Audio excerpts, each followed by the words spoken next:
A very good morning to all my dear students. Students, today we will continue our chapter number 5, that is the fundamental unit of life. Today's class we will learn about the mitochondria, plastids, vacuoles and cell divisions. First of all, what is mitochondria? Mitochondria is double-stranded molecules used for the making of ATPs. A mitochondria contains outer and inner membrane composed of phospholipid bilayer and protein. Means कि ना जो mitochondria होते हैं वो double layered होते हैं, जैसे plasma membrane double layered होती है, आउटर लेयर फॉस्फोलिपिड्स और प्रोटीन की होती है, उसी तरीके से माइटोकॉन्ड्रिया में भी डबल लेयर्ड होती है. The two membrane have different properties. Because of their double membrane organization, there are 5 distinct part of mitochondria. क्योंकि ये डबल लेयर्ड होती है और हर मेम्ब्रेन का अपना एक अलग फंक्शन होता है, इसीलिए इसको 5 डिस्टिंक्ट पार्ट में डिवाइड किया गया है. First of all, look at here. This is the outer membrane. This one is outer membrane, and this is inner membrane. ये जो मैट्रिक्स दिख रहे हैं आपको, इसकी जो इनर लेयर है उसे हम लोग इनर मेम्ब्रेन कहते हैं. और इन दोनों के बीच में, आउटर और इनर के बीच में जो स्पेस है उसको हम लोग इनर मेम्ब्रेन के बीच में जो स्पेस है उसे हम इंटर मेम्ब्रेन स्पेस कहते हैं. और these all are the cristae या क्रिस्टा भी बोलते हैं, सिंगुलर है तो क्रिस्टा और वैसे क्रिस्टी बोलते हैं. Clear? Now mitochondria is present in eukaryotic cells. Their number may vary. 1 से लेके बहुत सारे 100,000 number of mitochondria present होते हैं. माइटोकॉन्ड्रिया के नंबर्स जो होते हैं बेटा वो डिपेंड करते हैं उनकी मेटाबॉलिक एक्टिविटीज के ऊपर. जैसे हमारे मसल्स का काम क्या होता है? मूवमेंट करना. तो जितना ज्यादा मस्कुलर मूवमेंट होगा, एरोबिक रेस्पिरेटरी मूवमेंट होता है, एरोबिक मेटाबॉलिक एक्टिविटीज होती है, उतने ही ज्यादा जितनी एक्टिविटी होगी उतनी ही ज्यादा एनर्जी रिक्वायर्ड होगी और उतनी ही ज्यादा माइटोकॉन्ड्रिया की रिक्वायरमेंट होगी. Clear students? तो मीन्स जहां जहां पे जो बॉडी के जिन भी पार्ट्स के अंदर एनर्जी की रिक्वायरमेंट होती है वहां माइटोकॉन्ड्रिया के नंबर ज्यादा होंगे वरना कम होंगे. बेसिकली जो माइटोकॉन्ड्रिया प्रेजेंट होते हैं वो मसल सेल्स, नर्व सेल्स में पाए जाते हैं. Let's see how the mitochondria work.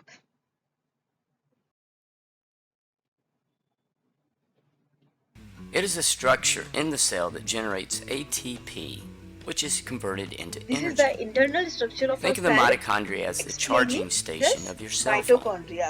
Without any power, your cell phone is not very helpful. A mitochondria looks almost like a small cell inside a cell. It has ribosome and DNA and has the ability to duplicate. The mitochondria has 2 layers, an inner membrane and an outer membrane, the matrix, and an intermembrane space. Cellular respiration requires sugar and oxygen in order to create ATP. First, the sugar in the form of glucose is converted in a process called glycolysis into 2 pyruvates. This occurs outside the mitochondria and also produces 2 ATP. The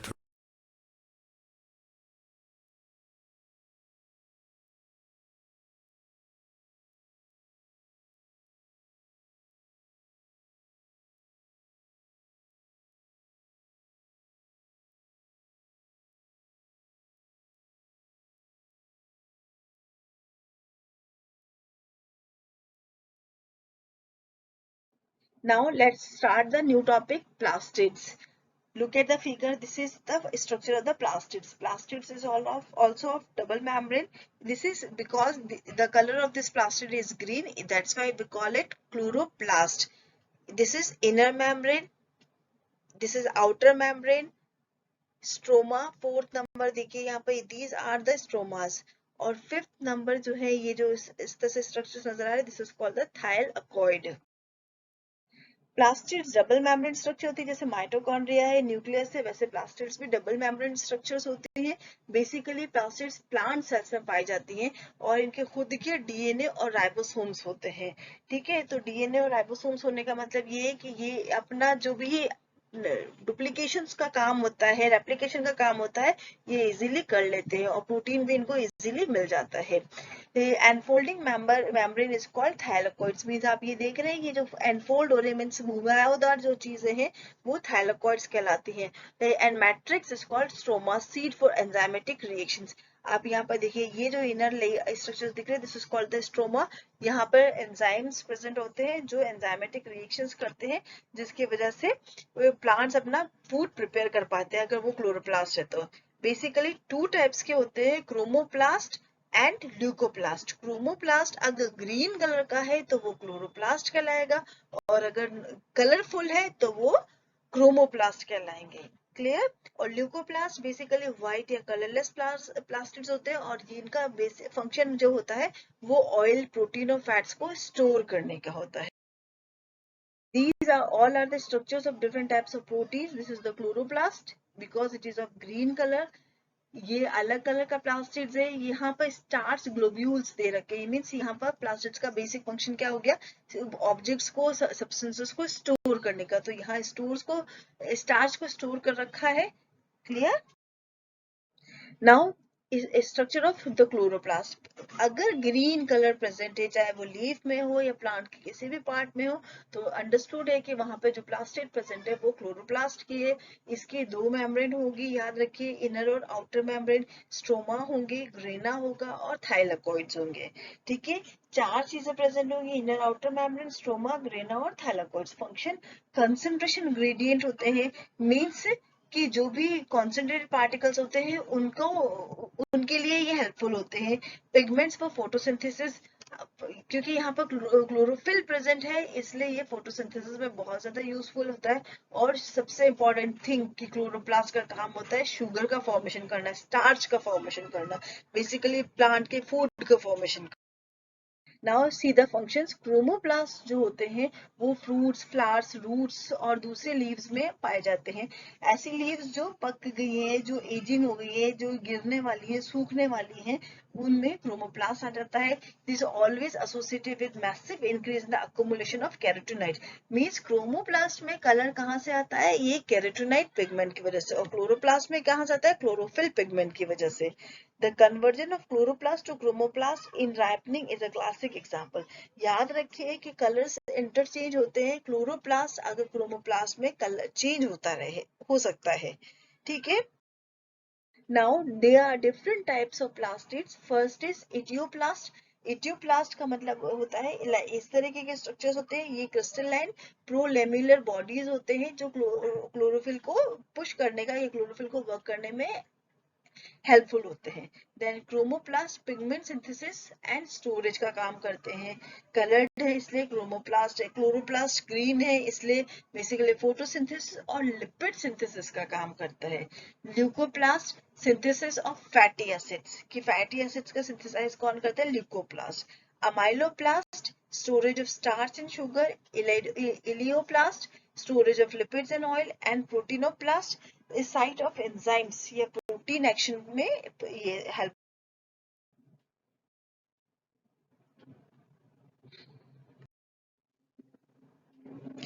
now students see the figure.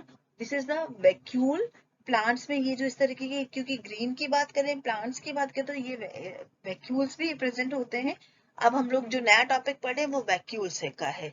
ठीक है।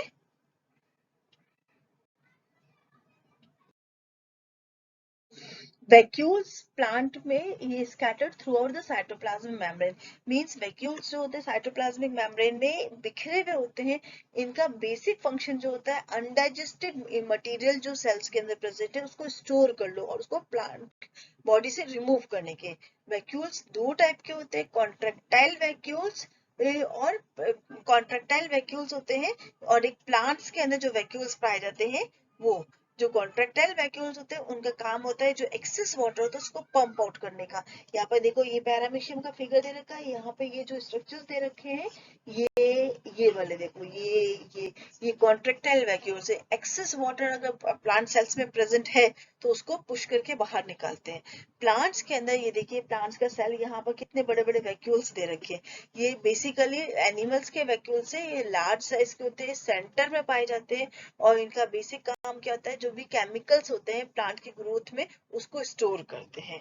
ठीक है, chemicals जो भी required होते हैं plants के growth के लिए, डेवलपमेंट के लिए, उनको ये वैक्यूल्स स्टोर करके रखते हैं। Now look at the figure. This is the paramecium. Unicellular organisms paramecium में कॉन्ट्रेक्टाइल वैक्यूल पाया जाता है। ये रहे कॉन्ट्रेक्टाइल वैक्यूल्स जो वाटर को पुश कर देते हैं। They help move material between surface and to and from the cell surface. Means अगर कोई भी वाटर एंटर कर रहा है तो वो भी वैक्यूल्स में आते हैं एक बार, और एक्सेस वाटर या अनडाइजेस्टेड वेस्ट होता है उनको वैक्यूल्स रिमूव भी करते हैं। फंक्शंस ऑफ वैक्यूल्स वही वाटर रेगुलेशन का काम करता है, एंजाइमेटिक हाइड्रोलाइसिस का काम करता है। प्लांट और फंजाई के अंदर जो भी एंजाइमेटिक रिएक्शंस होती है वो वैक्यूल्स में भी होती है। ऑर्गेनिक कंपाउंड जो स्टार्च वगैरह बनते हैं उसको स्टोर करने का काम भी वैक्यूल्स करते हैं। जो प्लांट को प्रोटेक्ट करने के लिए, जो प्लांट के अंदर अगर कोई पॉइजनस कंपाउंड फॉर्म हो गया है तो उस पॉइजनस कंपाउंड को पूरे सेल में मिक्सअप होने से रोकता भी कौन है? ये वैक्यूल्स। तो स्टोर करने का काम भी यही करते हैं। वेस्ट प्रोडक्ट जो प्लांट के अंदर या एनिमल में बन रहे हैं उसको कंटेमिनेट यानी रिमूव करने का काम भी वैक्यूल्स कर रहे हैं। A major player in the growth of plant cells absorb water, कि जितना भी पानी अगर वाटर जो है प्लांट सेल्स के अंदर आ गया है तो उसको रिमूव करने का काम भी वैक्यूल्स का ही। You can see the video also. Store water and other materials. Welcome to Moo Moo Math and Science and Vacuoles. Vacuoles store water and waste and other materials in eukaryotic cells. Remember, eukaryotic cells are cells with membrane-bound organelles and a nucleus. Vacuoles are storage sacs in plants and animals and even protists, but they are not found in bacterial cells. In addition to storing water, vacuoles also store enzymes, waste, and even old damaged organelles. Let's take a look at the difference between a vacuole in a plant and an animal cell. On the left, you'll notice that the vacuole for the plant is very large. In fact, the vacuole may take up to 40 to 80% of the plant's cell volume. Vacuoles are much smaller in animal cells, and there are multiple vacuoles. The vacuoles in plant help give the plant support. Watch in this video when the vacuole is filling up with water. The vacuole regulates the turgor pressure, which is the force within the cell that pushes the plasma membrane against the cell wall. Some single-cell protists have what is called a contractile vacuole, which opens and closes to regulate the amount of water inside the protist. So in summary, a vacuole is used for storage of water, waste,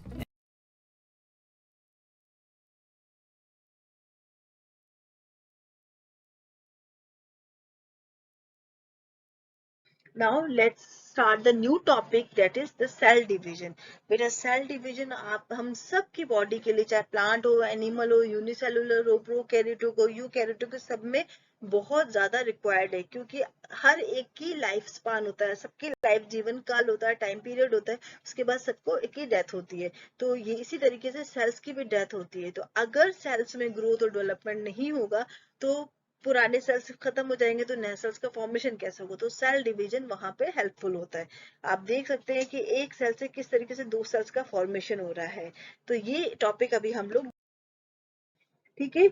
all cells derive from pre existing cells, हमेशा नया sales पुराने cell से ही form होता है। New cells are produce for the growth and replacement of the damage or the old cell. नए cells क्यों produce होते हैं? ताकि प्लांट की या एनिमल की ग्रोथ हो सके और जो डैमेज या पुराने सेल्स होके उसको रिप्लेस किया जा सके।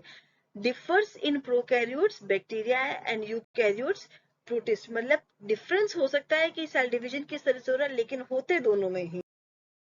First of all, cell divisions, it is of two types. Here two kinds के होते हैं. One is mitosis and another is meiosis. Mitosis बेटा सोमेटिक सेल्स के अंदर होते हैं, और मियोसिस जो होते हैं वो न्यू सेल्स जो होते हैं वो गोनाड्स के अंदर जो सेक्स सेल्स होते हैं वहां पे होते हैं, जैसे कि स्पर्म्स और ह्यूमन एग सेल्स में या कोई भी एग सेल्स होते हैं वहां पे मियोसिस डिवीजन होता है। और बेसिकली जितने भी हमारे मसल्स है, नर्व्स है, न्यूरॉन्स है, स्ट्रक्चर जो भी स्किन वगैरह है, ये सारे सोमेटिक सेल्स होते हैं। और वहां पे कौन सा डिवीजन होता है? Mitosis division. Look at the figure. This is a short video. Please watch it. These all are the very tiny particles, bacteria, virus. This is the structure of virus. Virus में भी cell division होता है. हमारी जो अर्थ है बेटा, या अर्थ पे जितने माइक्रो ऑर्गेनिजम्स है वो सारी आपकी मेरी सबकी बॉडीज के ऊपर उतने नंबर ऑफ माइक्रोब्स प्रेजेंट होते हैं. ये देखिए, ये सारे पैरामीशियम्स हैं. ये किस तरीके से इनके बॉडी में ग्रोथ हो रही है, देखो. You have 100 trillion cells in your body alone. Cell divisions के अलग अलग प्रोसेस होते हैं, अलग अलग फंक्शंस होते हैं. ये हमारे रेड ब्लड सेल्स में है. मतलब सेल डिवीजन का कोई भी स्टॉपेज नहीं है, हर जगह सेल डिवाइड होते हैं.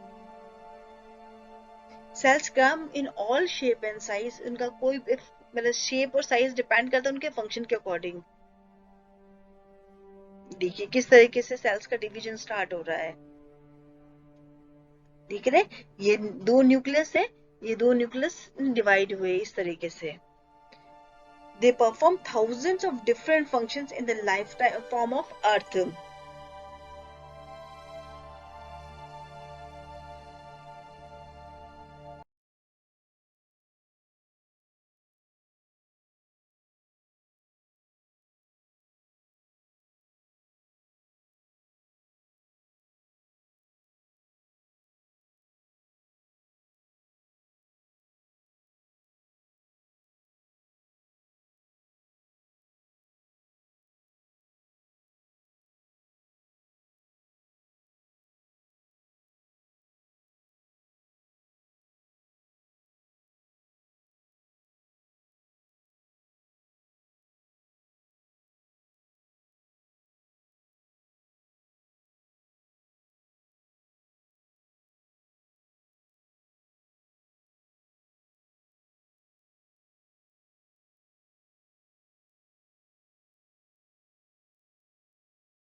नाउ स्टूडेंट्स, सेल डिवीजन की अगर हम बात करें तो there are events in the sense के ना, जो ये सेल साइकिल होती है इसको हम लोग अलग अलग फेजेस के नाम से जाना जाता है।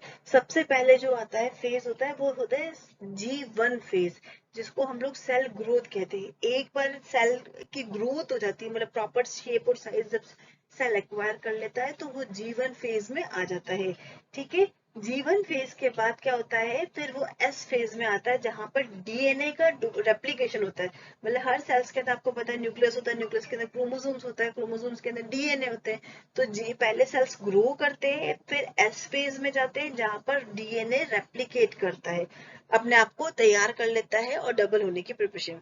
फिर आता है G2 फेज। G2 फेज का मतलब है preparation of mitosis division. Means अब यहाँ से G1 से S फेज में, एस फेज से आया G2 फेज में। अब ये भी एक बात और है ध्यान रखने की, G1 से लेके G2 फेज तक इंटरफेज चलती है। यानी अगर आपसे क्वेश्चन पुट अप किया जाए कि which is the longest phase, सबसे बड़ी फेज कौन सी, तो आप क्या कहेंगे, इंटरफेज। देख रहे हैं आप, G1 फेज कंप्लीट हुआ, S फेज कंप्लीट और G2 फेज तक इंटरफेज चल रही है। फिर G2 फेज को आगे कंटिन्यूशन में स्टार्ट करने के लिए फिर इंटरफेज के बाद आता है प्रोफेज, मेटाफेज, एनाफेज, टेलोफेज और फिर साइटोकाइनेसिस होती है जहां पे साइटोप्लाज्म का डिवीजन होता है और फिर सेल ग्रो करता है, फिर डीएनए का रेप्लिकेशन होता है और ये प्रिपरेशन ऑफ माइटोसिस स्टार्ट हो जाती है। तो ये पूरी सेल साइकिल है। तो आपको याद रखना है G1 फेज किस लिए होती है, सेल ग्रोथ के लिए, S फेज किस लिए होती है, डीएनए रेप्लिकेशन के लिए और G2 फेज किस लिए होती है, प्रिपरेशन ऑफ माइटोसिस। अब G2 फेज देखो ये पूरी यहाँ से यहाँ तक है। तो पहले G2 फेज होता है जहां पर माइटोसिस के लिए प्रिपरेशन स्टार्ट होती है, फिर स्टार्ट होता है माइटोसिस जिसमें prophase, metaphase, anaphase, telophase and after telophase cytokinesis होता है और फिर वापस सेल ग्रो करने लगता है। क्लियर?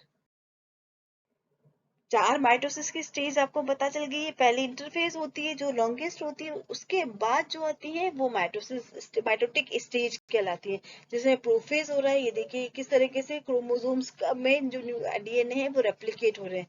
फिर आता है मेटाफेज, ये मेटाफेज अब ना आपस में पेयरिंग कर लेते हैं। फिर एनाफेज आता है, फिर ये आपस में दूर दूर पोल्स की तरफ जाते हैं और पोल्स पे जाने के बाद साइटोकाइनेसिस होता है और ये दोनों जो सेल्स थे वो डिवाइड हो जाते हैं।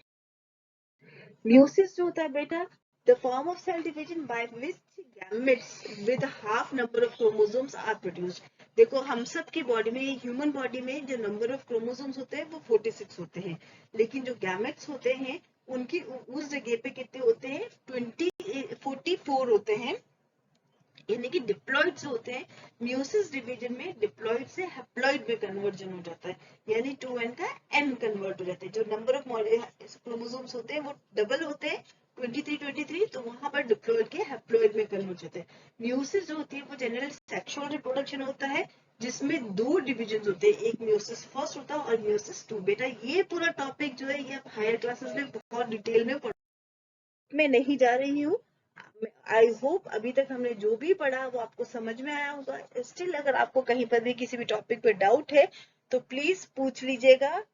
Thank you, have a nice day.